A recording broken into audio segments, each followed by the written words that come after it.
Our first presenter is Karl Simich, Managing Director and CEO of Sandfire Resources NL. Karl has more than 30 years' experience as an international resource company executive, specialising in corporate finance and company management.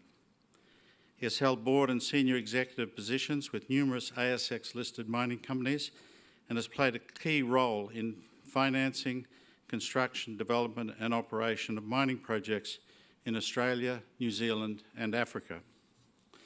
Karl joined the Sandfire Resources Board in 2007 and has overseen the discovery and the development of the company's DeGrussa and Monty copper gold mines in Western Australia, which are now well established as two of the Asia-Pacific region's premier high-grade copper mines. More recently, he has overseen the establishment of a global project development pipeline, which now also includes advanced copper development projects in Botswana and the United States. Would you please welcome Karl?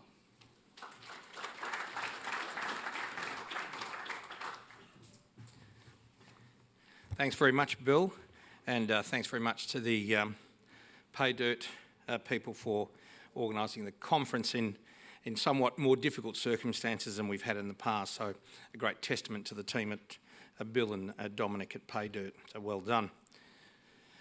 Basically, the focus of my presentation today will be on these new horizons and opportunities that we see in front of ourselves in Sandfire. As Bill said, you know, Sandfire has been around for some time. In fact, it's an organisation that I founded with some colleagues as a shareholder about some 25 years ago. Became a listed company about 15 years ago as a junior, penny dreadful. And it finds itself now many years into development of a couple of really high-grade copper deposits here in Western Australia, but is really looking to change a gear now as we transform our business into very much a global base and precious metals company. And the focus of the presentation really today will be on Botswana, where we're making a significant investment recently through our acquisition and combination with Mod Resources, headed by the well-known and credentialed Julian Hanna and his team there. Have done a wonderful job. So we're really pleased with our ability to do that.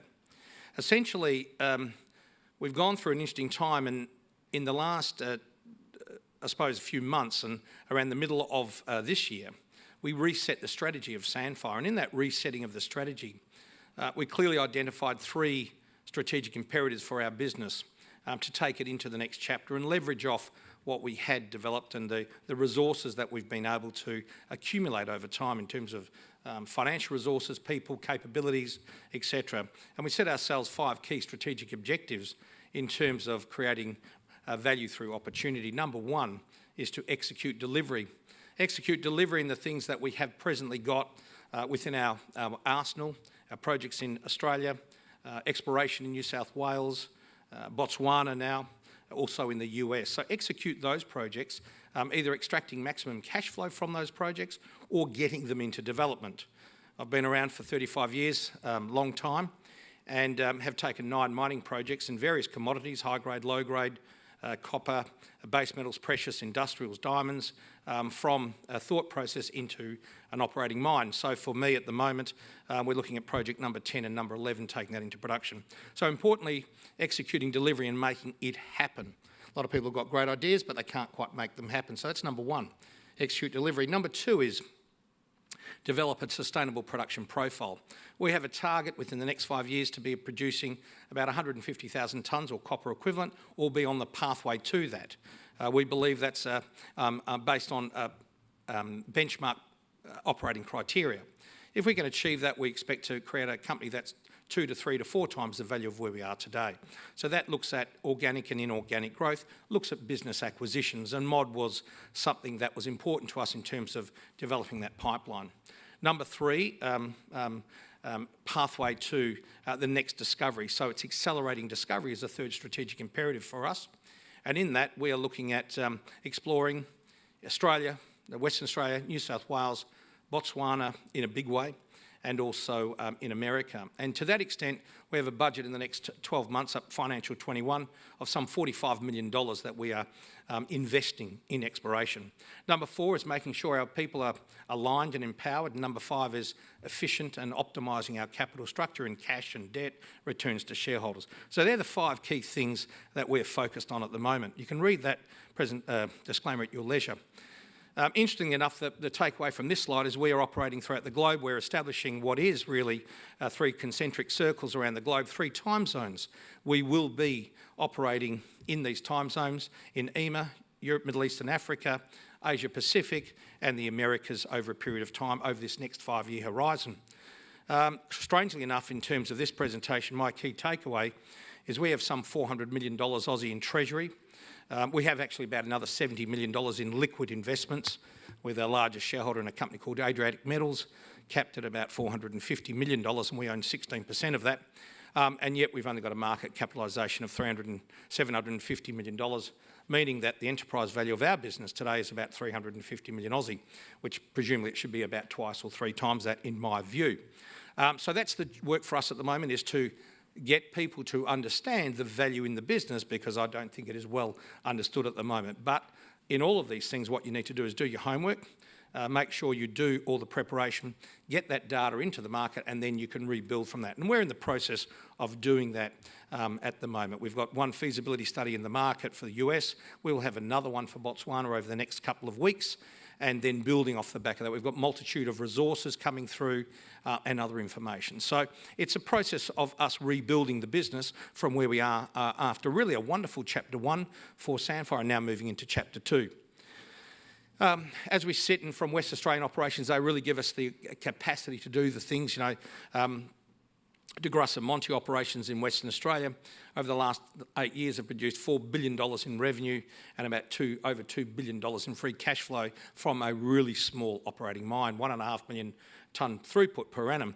And we had a record year last year in terms of all criteria, in terms of revenue, $650 million, in terms of production of copper, production of gold and operating costs. And as we went into the first quarter of this financial year, we had another record quarter at over 19,000 tonnes of copper in the quarter at almost the lowest cost we've ever seen at 53 cents a pound. That gives us some resource capacity and financial capacity to do some of these other wonderful things. Guidance for this year will be a top-end style of guidance coming out of Western Australia. And we will have also seen that as we complete the current known mining at DeGrussa Monty, those predominantly focused copper operations, will actually be transforming that business into a gold mining operation. And in fact, we're actually looking back at some gold mining results we had from a decade ago. And with the gold price where it is, we will be transitioning into a gold operation. And what we'll do there is it'll give us an opportunity to continue to explore, to look for other high-grade copper assets in that region. And bearing in mind, in the early days, it was a 5% and a 9% copper ore body we've discovered. But the important point, it enables us to enter into these new horizons of growth. And in Botswana, we are looking at completing our feasibility study after having completed that mod transaction, completing that feasibility study for the T3 project. But we're really looking at an expanded hub operation, prolific mineral belt that we're exposed to. We will come out with a feasibility study for what's known as the T3 project, but when we put that out as a platform, it will be a platform for an expansion there. That we'll call it a production hub, the Mateo production hub, and we'll be looking at T3, but plus these other satellite deposits around it, and actually looking at expanding into a scale of operation potentially, well, probably around 5.2 million tonnes. We've also been able to secure a really dominant ground holding in the region. With the acquisition of MOD, we had 18,000 square kilometres or thereabouts in Botswana, and we now have 26-odd thousand square kilometres. We're the largest tenement holder in Botswana. And really importantly, we love that part of the world. We love that region. We love the prolific nature of the copper, base metal and silver mineralisation through the Kalahari Copper Belt. So we see this as being a huge opportunity for us to get set and have a presence there and do it well. Importantly, we've still got to get in the game, so we've got to get the first project into production, and that is our focus of attention through that belt. But we have a sense, when I show you the money shot coming up, a sense that there will be multiple mines in this province over multiple decades, and we haven't even scratched the surface yet, and I'll tell you a bit more about it at the moment. I have a project in the US that we're going through some work. I won't spend too much time on that. We've just dropped a small feasibility study on the table to make a mark in time. The important thing about the US, we invested 6 years ago. We've spent $60 million. We've done no exploration in 6 years because in the US, the challenge is to get a permit. So we wouldn't spend any money on the project until we could demonstrate we could get a mining permit, which we got about 2 or 3 months ago. Now that we've got a permit, we've got a modest feasibility study on the deck, but we now can look at creating further value by exploration in an area where we haven't spent $1 on exploration. So that will take some time, and we'll be sitting burning away in the background while we focus on our Botswanan progress. As I talked to you about cash, and we've got plenty of that to invest wisely, I would say, in the next strategy and development. Essentially for us, the Mateo project, Mateo is Setswanan for foundation stone, and we see really Mateo being the foundation stone, this production hub of up to 5.2 million tonnes. It will be completed through the feasibility study of T3, and also in due course bringing in another project called the A4 resource. So we're looking at this expansion model. And once again, in around that zone, we have a number of other targets identified in some sort of numerical sequence, either anomalies or targets, and there's a multitude of those other anomalies or targets. Here's the money shot. So here we are, Botswana, the Kalahari Copper Belt, grey and pink. Everything in pink is us. We own essentially 100% or have the ability, in fact, we own 100% of all of those bits of ground. We've done 3 transactions. We did the MOD transaction together with a Metal Tiger transaction, and recently did a Kapor transaction into Namibia. And what you'll see there in that sort of that pink area or that light orange area is a lateral strike of almost 400 kilometres. The width of that expanse is, for our ground, is about 160 kilometres. It is vast, and that's a slightly outdated map because we've actually got more ground that we've picked up. Everything you see in an orange dot or a blue dot is either a copper anomaly or copper mineralisation or copper of some description. You will see on the grey area to the northeast of the slide is our neighbour. Our neighbour is a group out of London called GNRI, who owns the project called Comacao. Comacao has really come out of an organisation called Hannah Mining, the old Discovery as well, and some other things that they were able to pick up. And in that process over the last number of years, they have, to give you a sense of the belt, they have established resources in excess of 500 million tonnes of copper, grading at about 1.1, 1.2% copper and about 17 grams per tonne silver. They have a collective mineral resource content of somewhere in the order of positive 5 million tonnes of copper, and at current copper prices, about $50 billion of copper in ground, plus, I don't know, $3-4 billion in silver. Order of magnitude, those yellow stars on their map indicates their main resources. They are focused on the one with a bit of black around it called Zone 5. Zone 5 is order of magnitude 100 million tonnes at 2% copper, 15, 16 grams per tonne silver as the starter project.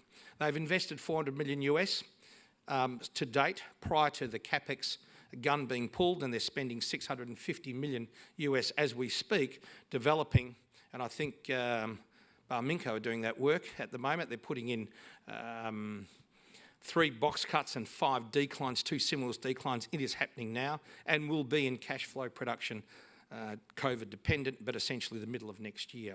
Their target is to go from 60 to 90 to 120 to 150,000 tonnes of copper production annually from that project, and there's great potential to get there. The reason why I make that point is they've got 1/4 of the copper belt, we've got 3/4 of the copper belt in Botswana. We have probably got better geology. We've got preserved surface geology, as is called the sort of domes in that region, but also the NPF contact, which is deeper. Our neighbour to the north only has the NPF contact. They don't have the higher mineralisation. Our focus at the moment is in that high mineralisation. It's a little bit easier to get to. It's shallower. It's easier to take into production. But the opportunity for us at depth is as significant, if not more, than our neighbour. So, as I said, we are literally just scratching the surface here at the moment. The reason for lack of exploration historically, a little bit harder to get to, preserved by a Kell Creek cap in the region. whereas the ground to the northeast was more exposed, no calcrete, and essentially easy to explore. So that's what's happened. So in our area, which is 3 times the scale, better preserved geology in our view, and the extent of it is significant. So from looking at that, our sense of it and the results we're seeing, and we have an exploration budget of probably at least $18 million to spend in this region through the course of this financial year, and more if the results warrant. And the way things are looking, they probably will warrant spending more money. So the opportunity for this area to become really the backbone of resources in Botswana going forward through this Kalahari Copper Belt is significant. It's priority number 1. The government and Her Excellency from Canberra, thank you very much for being here, from Botswana. But the government is investing heavily in the region. There is a power line going down through the Copper Belt here, down through the main highway, you can see in black, of some $400–500 million being spent on a transmission line to make it easier for us to get these projects into production. And we thank the government very much for the heavy investment in the region to make what will be a multiple decade mining hub. There's no question of that. So what are we doing at the moment? We are about to, and Ian Kerr, our project director, is in the audience, and Ian's schematic of what his processing facilities will look like are here, and we'll see those as a board in their final form in due course. Essentially, the blue and everything else you can see other than pink is the starter project, and the pink is in fact the expansion of 5.2 million tonnes, and we may not even quite need to do all of that. So there's a lot of work going to extra capital right at the beginning to make it a lot easier to transition quickly. Probably within 12 or 18 months of commencement, into a larger 5.2 million tonne operation. I'm not going to get into a lot of detail given I'm an accountant talking about exploration, but essentially in this diagram we talk about an expanded near mine exploration. Julian Hanna is in the audience, and Julian can talk to you about a lot of the detailed aspects of the geology, other than it's extraordinarily exciting from my perspective. But what you can see from this graph, you can see those sort of dome structures, those hot electromagnetic signatures down at T3, certainly A4 you see there as well on the left of T3, and further up on the screen you'll see another high priority target of ours called the A1 dome, and we're seeking access at the moment with local farmers and look forward to drilling there at the moment. We have multiple rigs working at the moment. I think it's somewhere in the order approaching 10. It may be more in Botswana operating at the moment. So there's a significant potential there. The focus for us in around T3 is to try and get, like anything in this game, it's about grade, grade, grade. We will see big tonnes and relatively modest grade of about 1% copper, 15 grams silver has been what we've been seeing. But essentially is to try and find higher grade satellite deposits within a truckable distance. And then after we get some higher grade, and A4 for example is looking at better grade than T3, order of magnitude 25–30% better grade than T3, and T3 works. And so if you can have enhanced grade in a region that's not going to have to pay for capex, all of a sudden you're creating significant value by that extra marginal tonne. And that is the focus. Go for grade, but then go for tonnes after grade. So that is the focus. Where we look at A4 resource at the moment, the electromagnetic signatures in that red, our contact, we're in a small little area up the top of that at the moment where we're working, but there's a significant amount of potential at depth as well. So it just takes a period of time. We have 6 rigs working there at the moment on that project, but we have other rigs working elsewhere. And just to sort of quickly run through it, just to give you a bit of sense of the background of where we've come from and what we do. We have about 600 people in the business, 60 to 70 to 80 in Botswana at the moment, and that will continue to expand to probably up towards 1,000 in due course, and we're working on multiple fronts. But what it does enable us to do after what we've achieved in Western Australia, and we have in the group probably somewhere in the order of 40–45 geologists, we have 20 mining engineers, we have a whole bunch of processes and systems and capabilities. We have wonderful customers in large trading houses and also smelting groups. So we deal with Mitsui, LG, Samsung, Trafigura, Glencore, MRI, Louis Dreyfus and a few others, and also the big smelter groups like China Copper and also Alice Nico out of Korea, Japan. So we've got all these people that want to do things with us, and we want to utilise all of those relationships, our bankers as well, all of those relationships and skills and capabilities to go and prosecute a strategy at other opportunities around the world. Off the back of De Grassa, without boring with it, we're still doing a lot of exploration. We'll spend $20 million in exploration at De Grassa. As I've said, these are the statistics that have come out of that project over the last couple of years, and they've been exceptional for a small grade mine. Lots of dividends to shareholders, lots of returns, lots of taxes to governments, lots of royalties, lots of employment, and well-paid people doing very, very well. It's been a project of consistency ever since the beginning of time, and as this runs towards its sort of back end, will be really high-grade production. To give you a sense of it, we had a small delay in a shipment, and for the month of October, our revenue for the month was over $100 million for free cash to the balance sheet of an extra $70 million through the month just of October. So it gives you a sense of what the project does, and this year that project will generate somewhere in the order of $700 million revenue, I guess, at a guess based on the budget, and the margin there at the project will be between 60 and 70% free cash flow at the mine site, pre-tax and discretionary spend. But when these things work, they work incredibly and at very low operating costs. We control 7,500 square kilometres in that mineral belt, and we are in Australia the 6th or 7th largest tenement holder in Australia, big in Western Australia, big in New South Wales, and a little bit in Queensland as well. And the opportunity there is still huge. In Western Australia, the discoveries we've made were a 5% copper ore body, a 9% copper ore body, and I'm sure there's more to be done. So our budget there is $23 million. As I talked about a transition into gold, that will happen. This was the original project we were exploring for about 25 years ago, stopped about, well, 20 years ago and stopped about 10 years ago when we made the copper discovery, and we're back there and we'll convert that into a small, modest 50 to 60,000 ounce a year operation for probably order of magnitude 6 or 7 years at a guess, but we're waiting for that information to come to bear. And just to round it out, the US, we're doing some things. As I said, I won't bore you with it, other than to say it's a project that will build over time. It's a sleeper. As I said, the critical thing in terms of strategic value add is to get a permit. We've got a permit. Now we're going to try and make the project work properly. So really, just to round that out, where we are at the moment, we've got a great resource base coming through in terms of our financial capabilities, our capacity within our business, the skill sets, the resources that we've got available to embark upon the next chapter of growth, which I've articulated, and really growing that quality copper base metals pipeline is critical for us. We're in acquisition mode. We're looking forward to developing projects, and we're committed to grow through exploration as well. So the inorganic through exploration, but or inorganic through acquisition, and the organic through exploration on both fronts.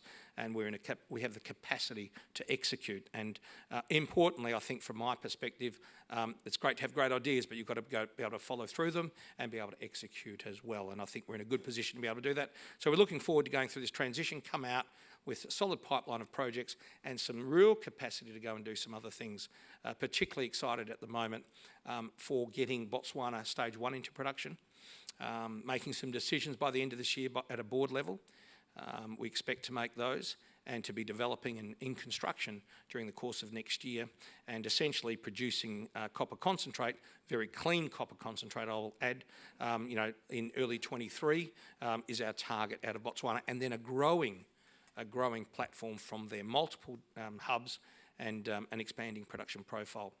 We wouldn't be surprised if it's an area that has, 1, 2 or 3. It's going to have us, it's going to have our neighbour, but if we ended up with multiple production profiles and, somewhere, 50 going to 80, going to 100,000 tonnes of copper production per annum over an extended period of time. But you need to do the work, and we need to get the first one started. So that's it from me. Thanks very much for your time, and I look forward to taking your questions at the end of the session.